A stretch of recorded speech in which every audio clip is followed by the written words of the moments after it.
Greetings Internet, welcome to Airborne Phase. In this episode I'll be looking at June the 6th, 1944 in the game Breakout, Normandy. In my prior episodes I've gone through the game setup, some of the basics of the rules. I won't be going in a deep delve with the rules, but I'll be explaining rules as I'm using them, and hopefully if you guys watch the videos that will help. If you actually manage to pick up this gem, or if you already got this gem, get it off the shelf. It needs to be played.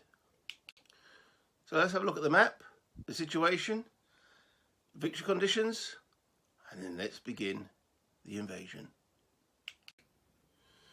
In Breakout Normandy, the victory conditions are for the basic game, which is the first week.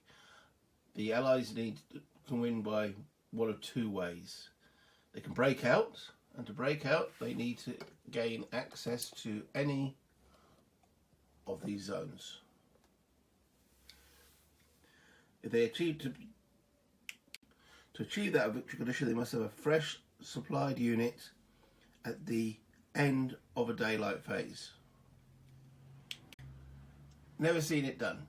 Alright, I haven't played the game for many years, but I never remember seeing that actually achieved. The other way to win is by these victory point totals here. And it says on the chart there, 10 VP. So the Allies win if they have 10 or more victory points at the end of the June 12th turn. The Germans win by preventing the Allies from filling either of those victory conditions. So I've marked on the map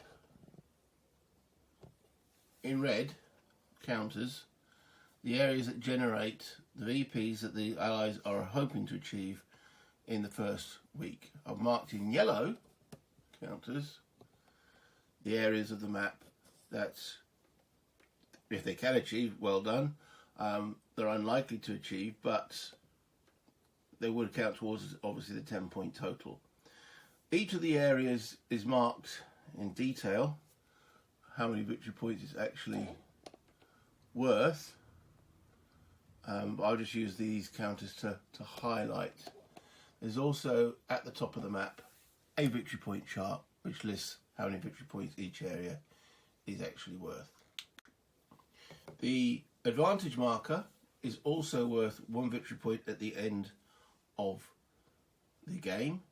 So the Allies actually have 9 VP, and the advantage marker equaling 1 VP, that'll give them the 10. And the Allies also receive one additional victory point if they contest, not control, supplied victory point areas worth at least 7 victory points at game end. So if they're in areas and contesting it, so it's not under their actual control, they can gain a victory point that way as well. So let us begin. It's the night, the 5th, 6th June. The paratroops are on the way. The guys are in the landing boat, on the ships, ready to load into landing boats. The first phase is the Airborne Phase. And in this phase, these guys drop. So this is British 6th Airborne, land at Maryville. And we have the Americans landing in St. Mary Église and whatever this was called, Point d'Abbey. I've also placed all of the other troops in their respective landing boxes. Okay, so in the Airborne Phase, the actual airborne units can do a few, or have a few options. They can either, so they're placed fresh face up. They can either assault the German units in the area, or they can seize any bridges adjacent to that area, or they can remain fresh. Now, I might not be doing the ideal ally strategy in any of the videos. I do not proclaim to be an expert. I'm not area ranked. I don't play in the competitions. I'm just going to play the game as I see it. So if there's any of you sitting there screaming, "No, no, don't do that, that's foolish," well, that's foolish.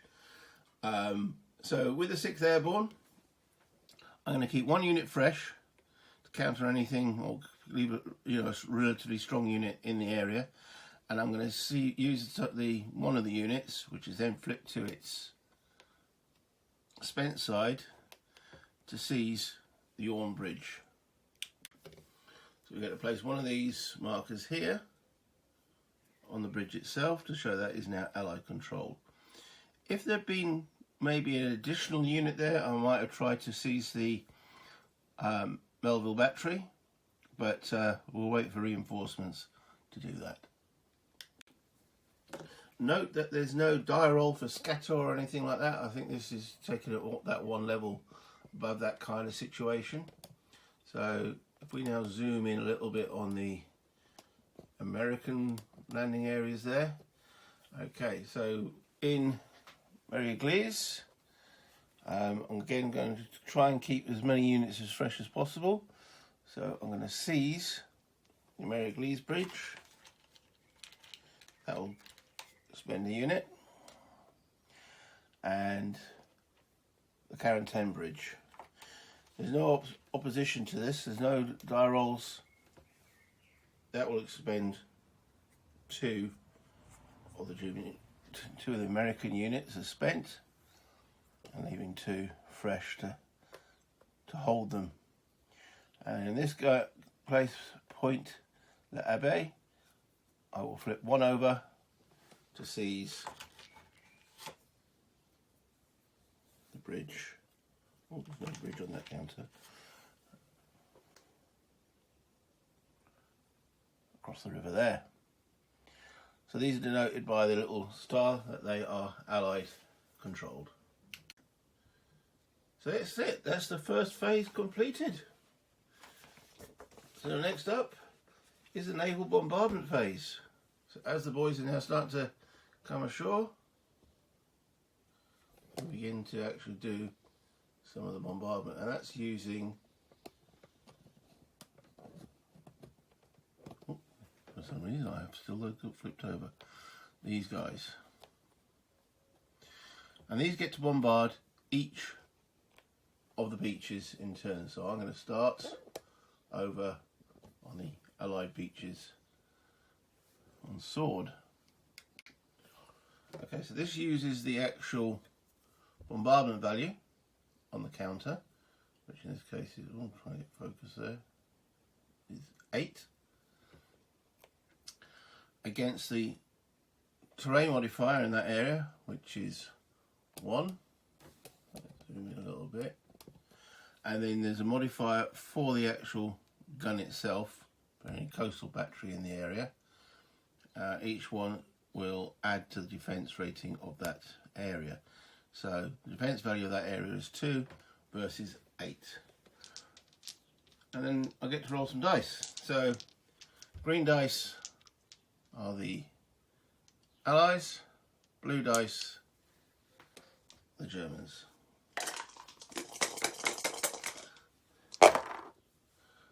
Okay, now I would like to be able to show all the dice on all rolls.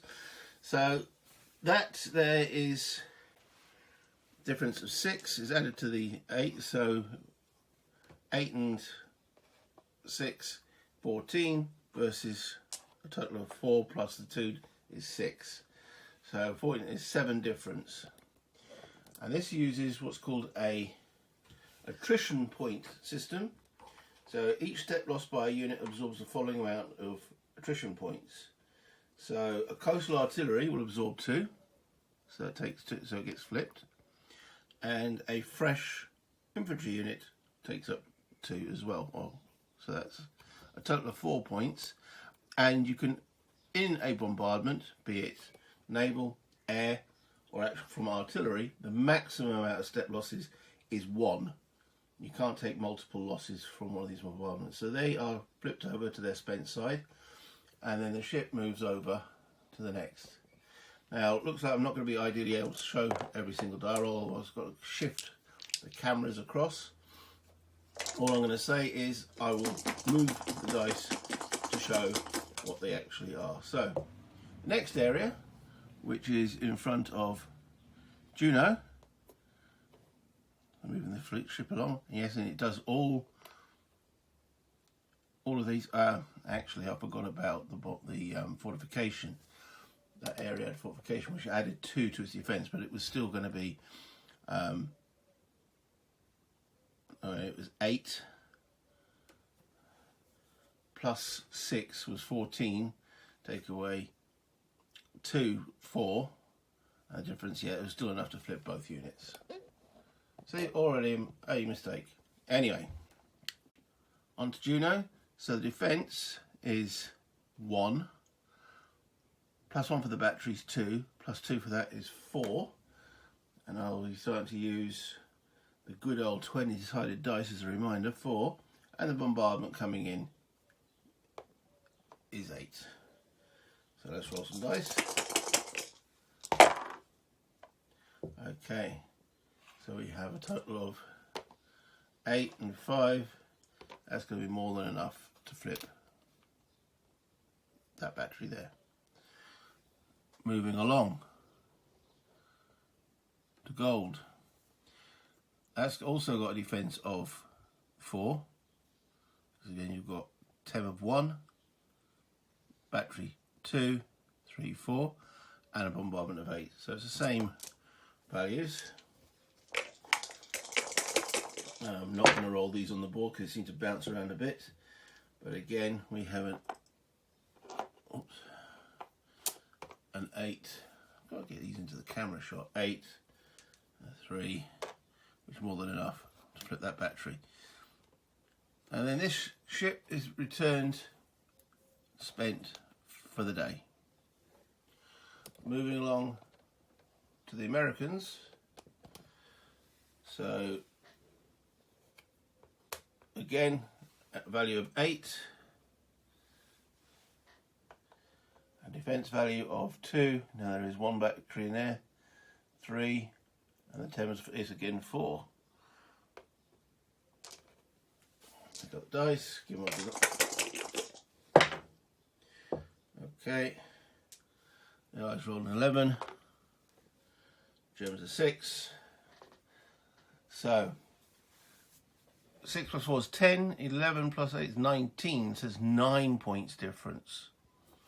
Okay, so going through the attrition points. So the coastal battery takes 2, and each fresh unit takes 2. There's another 2. There's a total of 3 fresh units, another 6. There's a total of 8 points difference. So they all get flipped over. That's a very good result for Omaha Beach. And then the final bombardment at Omaha. There's no coastal there, so in actual fact that's going to be an 8 versus a 3. 8 versus a 3. But this is a completely different set of dice that's been rolled. So we have a 3 and 8, but 8 plus 3 is 11, and 9 plus 3 is 12. No effect from that bombardment. Utah, the garrison there are intact. So that concludes the naval bombardment phase. Moving on to the air bombardment phase, where we use these little guys, and they can affect any area on or adjacent to the beaches. So let's begin with the American. Okay, well, with the failure of that naval bombardment, that sort of makes it maybe important that I actually hit that little garrison. But there are 2 gun batteries there as well, but they're in quite good tem. However, there is also 2 coastal batteries here that will have an effect on Omaha as the guys will come in, because they can interdict the troops coming in. So we have a British force and we have an American. options. Well, I'm looking at that weak garrison at Utah. That should be taken out by the 4th Division as they land. So I'm going to use the American Air Force here at Port and Bassin. So this time, it's attack value of 5, and the defence of the area is just the 10. If there was any flak guns in there, they would have added to the defence, but so it's just the 10 there, which is 1. It's not fortified, so it's a straight 1. And then the dice. Okay, both sides scoring a 6. So therefore, that unit gets flipped. And the aircraft is spent. Then moving along, now for the British Commonwealth Air Force, I want to try and take out this Merivale battery. And again, it's 5 versus 1 defence.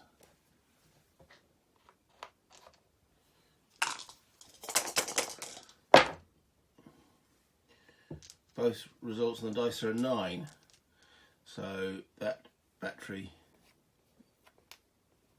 is also spent. And that's the end of the air bombardment phase. Now I've got to go through each beach and assign who are going to be in the initial assault waves. So if we just zoom in a little bit on Sword Beach. Okay, I've got a massive stack of counters here.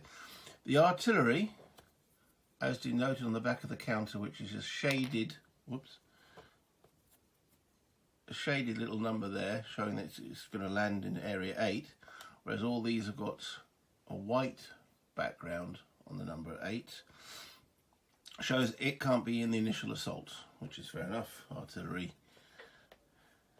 shouldn't land there. However, on this stack here of counters, I can choose what to be in initial assault, with a caveat that whoever I choose will then be spent at the end of the assault. And I have to choose this for each beach before I then roll for interdiction from the German guns. However, looking at the here, we've interdicted all the German coastal batteries that will have an effect here. So the initial attacks will be against whatever those garrisons are which are currently spent. But I would like to have some follow-up troops. So I'm going to go through each of the beaches and determine who and what are going to be in the assaults. Okay, so I've done that for each of the beaches. And I'm going to, let's just zoom out a little bit. So I've marked the stuff that's staying not in the assaults in the actual invasion boxes, and put what's in the assaults next to, in fact there's a little arrow going between them. So we're going to start the invasion and the interdiction and go along. So we know there's no interdiction on the Allied beach, on the Commonwealth beaches, because each of the actual batteries has been taken out. However, on good old Omaha, we have 1 gun battery here. So we have to roll for each of these units that are in the invasion box there and see for the interdiction. So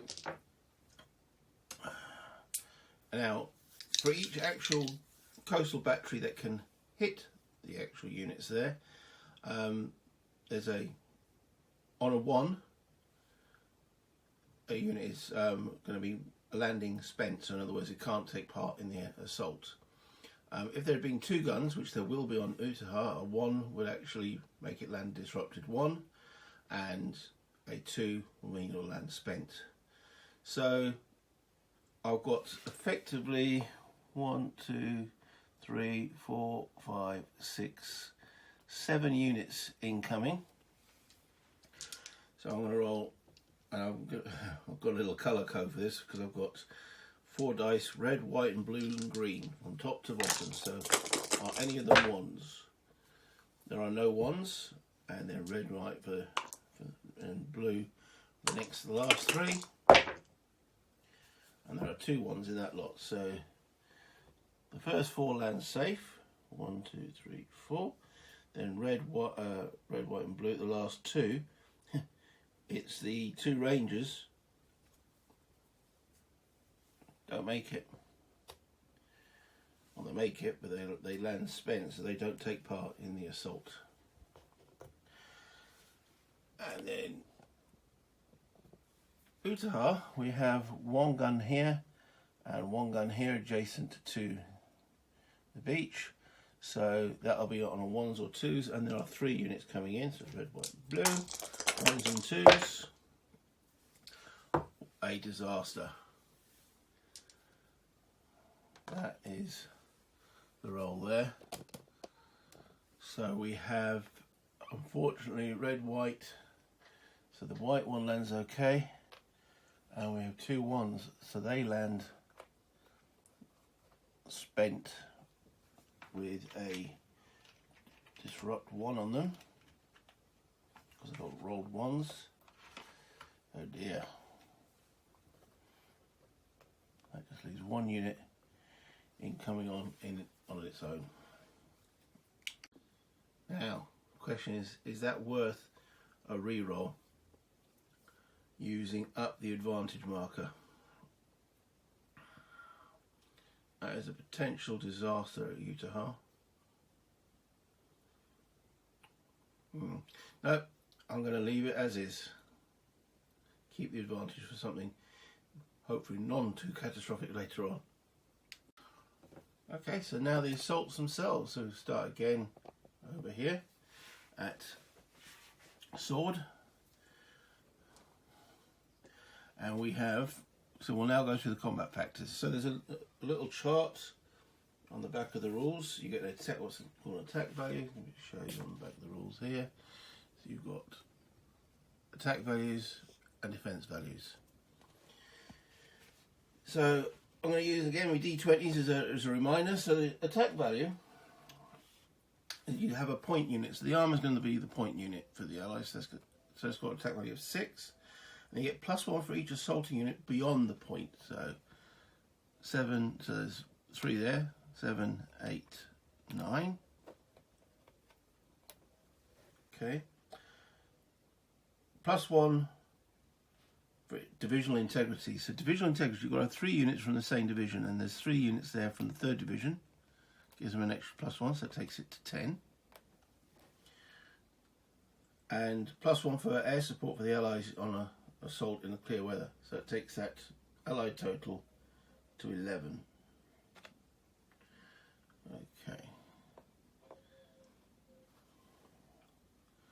to 11. The defense value is a forward unit, so that you can choose anyone as forward. Normally take the strongest, but in this case they will. It just means that unit that takes the first loss. So coastal artillery, defense value of 5. The TEM of the area, the defense modifier, remember it's the little pluses at the bottom of each of the areas. That's +1, so it takes it to 6. There's no bridges involved.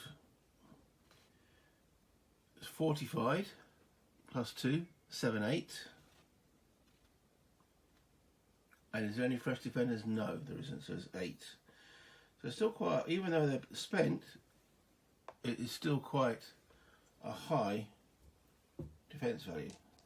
8 versus 11, so it's +3 in the allied favour, and then we roll the dice, and that will then determine who wins and who loses. Okay, so the Germans rolled a 3 and the allies rolled a 6. So 11 plus 6 is 17 and 8 plus 3 is 11. So you take the difference between the two. So 11 plus 6 being 17, take away 11 is 6 difference. And then you start taking casualty points. Now each step of casualties that I take, and this is where the difference between artillery fire or bombardment and comes into effect. So you have attrition points, which is when you take from bombardment, and casualty points, which you take from assaults. And each point taken is one casualty point. Now, reducing this unit here has to take the first one to disrupt 1 is 1 casualty point. Taking it to disrupt 2 is 2 casualty points, and eliminating it will be 3. They've got to take 6. That would eliminate both units, because each one can take 3. A fresh unit therefore can take 4. They could retreat one. Obviously a coastal artillery can't retreat, so that's going to take 3 steps. So that is eliminated. So that's 3. Now I could, if say the loss has only been 2, I could take 1 off each. I can spread the losses on the German player, which is also me, can spread the losses as they see fit, as long as all, or as best as possible, all losses are accomplished. So the coastal artillery will take 3, and the infantry will take 2, and then retreat 1 step. They could take the third one and be eliminated in place, or they can retreat. There are rules about where you can retreat, so they could have retreated here. They couldn't retreat into an area which is contested. Well, they could if it's a higher option, but they'll retreat back to Caen, which means these guys land. But there's no overrun because the Germans were able to fulfill the actual losses. So then all the Allies are flipped over. That area falls now into Allied control, which means this fortification is no longer utilised. And that is the invasion on sword. Moving on to Juno. Okay, so using the same formula, this time the lead unit is 5. We've got 2 buddies, 6, 7. Divisional integrity, they're all from the 3rd Canadian. So it's 8. Air support, 9. So 9 total for the Allies. And for the Germans there's 3. 1 for the 10-4. 5, 6 for the fortification. So again, a difference of 3. 9 v6. Roll some dice. Nice shuffle. Okay. 4, the Germans.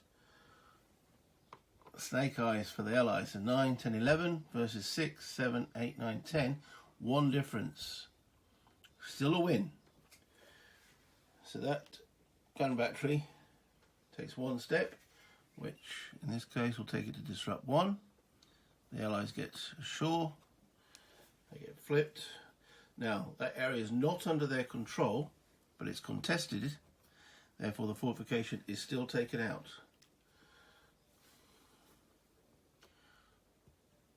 What I should maybe do is mark sword beach as Allied control. There we go. And that's Juno. Moving to gold. Let's get the dice out of the way. Oops. Okay, so we have an attack again of 6, 7, 8, 9. I think this is the 50th division. It is. 10. And daylight with the air support is 11. Why can I never find the numbers when you need them? 11. For defense again, 3, 10, 4, 5, 6. It's a difference of 5 in the Allied favour. Roll the dice. Okay. That is a 9 opposed to 4. Okay, so a total of 10 versus 20. Well, that will take that out. And that equals an overrun, so that area falls to the Allies, because Allied control, and they've now achieved an overrun. No, they don't achieve an overrun. According to the rules on the actual amphibious assault phase, there is no overrun. So they just take control of that area and are then flipped over. So, okay, Gold Beach taken and secured. Now moving to Omaha. Okay, so invading with 6, 7, 8, 9, 10 strength, plus divisional integrity of the 1st Division, 11, plus air support is 12. Defense of the area is, right, from the Germans here, the strongest unit is the, you don't have to take the strongest unit, but in this case the Germans will, 4, 5, 6, 7. So it's still 5 in the Allied favour.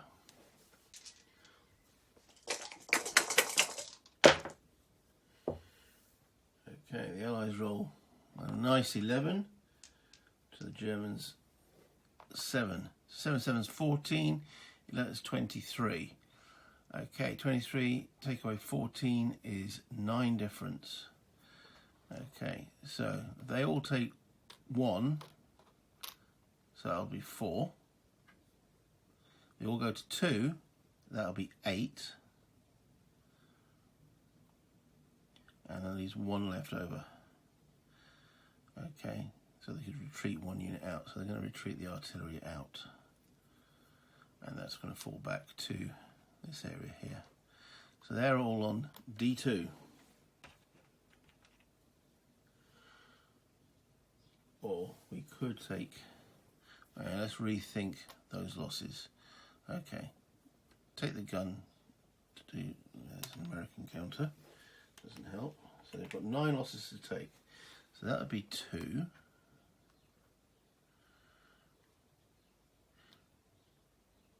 Could eliminate one of these. I don't like eliminating units if at all possible. 2, 3, 4, 5. 3, 4, 4. Go to 3, 4. I'm taking the wrong counter again. German one.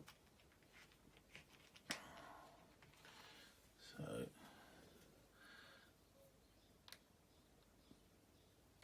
3, 4, 5, 6, 7.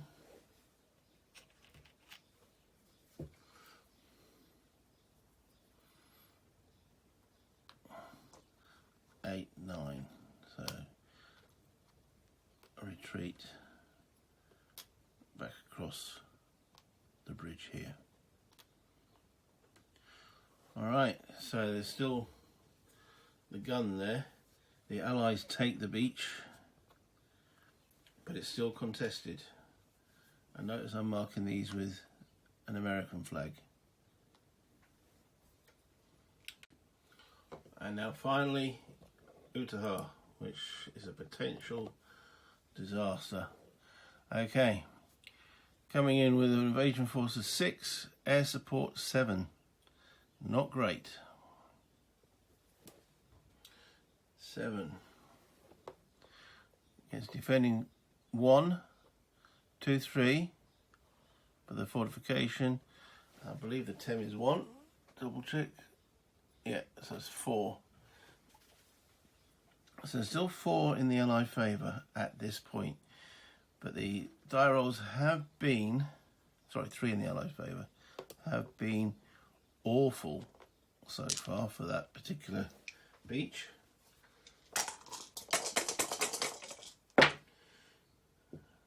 Okay, and it continues. So 4 plus 6 is 10 for defence, 12 for the attack total. So it's 2 different, so it is a win. So the German unit is flipped. Now, he could, well, he can't retreat because this bridge is American held, and the rest of the area here is all flooded, so they can't retreat, so they must take the additional loss, which in this case will just disrupt him. And he lands successful. Oops, not the camera. And that fortification line is taken.